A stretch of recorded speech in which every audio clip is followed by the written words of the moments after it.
ஆண்டவர் இயேசு நாமத்தில் உங்களை வாழ்த்துக்கிறேன். கர்த்தர் உங்களோடு இருப்பாராக.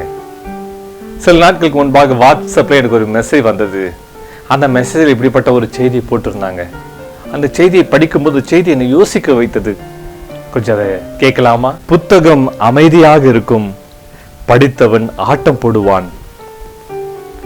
பாட்டில் அமைதியாக இருக்கும், குடித்தவன் ஆட்டம் ஆடுவான். பணம் அமைதியாக இருக்கும், வைத்திருப்பவன் ஆட்டம் போடுவான். பிணம் அமைதியாக கிடக்கும், தூக்கி செல்பவர்கள் ஆட்டம் போடுவார்கள். இந்த உலகத்தில் எல்லாமே தலைகீழாக தான் நடக்கும். எனக்கு அருமை தேவஜனமே, வைத்திருப்பது அமைதியா இருக்கிறது.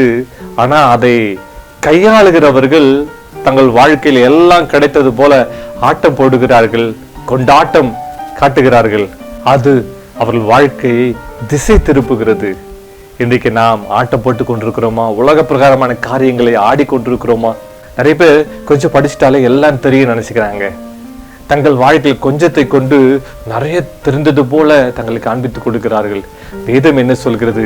தியானிக்கலாமா? சங்கீதங்கள் புஸ்தகம் 46 சங்கீதம் 10 நீங்கள் அமர்ந்திருந்து நானே தேவன் என்று அறிந்து கொள்ளுங்கள். ஜாதிகளுக்குள்ளே உயர்ந்திருப்பேன், பூமியிலே உயர்ந்திருப்பேன். ஆம் தேவச்சனமே, ஆண்டவர் தேவன் என்பதை அறிந்து கொள்ள வேண்டும். அவர்தான் எல்லாம் செய்ய வல்லவர். அவர் அற்புதங்களின் தேவன், அவர் அதிசயங்களின் தேவன், அவர் வல்லமையின் தேவன், அவர் பராக்கிரமம் செய்கிறவர். அவரால் எல்லாம் செய்ய முடியும். மகளே மகனை சோர்ந்து விடாதே.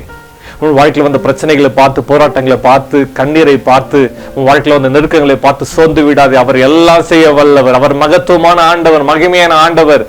அமர்ந்திருந்து கர்த்தரே தேவன் என்பதை அறிந்து கொள். அதிகம் படித்ததுனால ஆட்டம் போடாதே. உனக்கு அதிகம் தெரிஞ்சதுனால ஆட்டம் போடாதே. பெருமை வேண்டாம். அமர்ந்திருந்து ஆண்டவர் தான் எனக்கு இதை சொல்லிக் கொடுத்தார், ஆண்டவர் தான் எனக்கு கற்றுக் கொடுத்தார் என்று உன் ஆவியை தாழ்மையாய் இருக்க கற்றுக்கொள். தாழ்த்து கர்த்தர் உன்னை உயர்த்துவார். உன் வாழ்க்கையில வல்லமையான காரியங்களை செய்வார். அவர் தான் எல்லாம் செய்கிறவர். உனக்கு கொடுத்தது அவர் தான். அவரை சார்ந்து கொள்வாயா? உன் வாழ்க்கை எதிர்காலம் எல்லாம் ஆசீர்வாதமா இருக்கும். மகத்துவமான காரியங்களும் வாழ்க்கையில செய்வார். ஜெபம் பண்ணலாமா?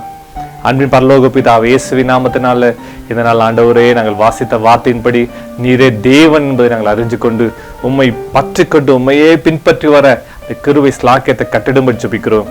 இதனால் தியானத்தில் எழுந்திருக்க எல்லா சகோதர சகோதரிகள், பிள்ளைகள், குடும்பங்கள் எல்லாரையும் ஆசீர்வதிங்க. உங்களுடைய கரம் வல்லமையான கிரிகளை செய்வதாக காத்துக்கொள்ளும். நாமத்திற்கே மகிமை செலுத்துகிறோம். இயேசுவின் நாமத்தில் ஜெபிக்கிறோம் பிதாவே. ஆமென், ஆமென். ஆண்டவராய் கர்த்தர் உங்கள் வாழ்க்கையை ஆசீர்வதிப்பாராக. God bless you. Have a blessed day.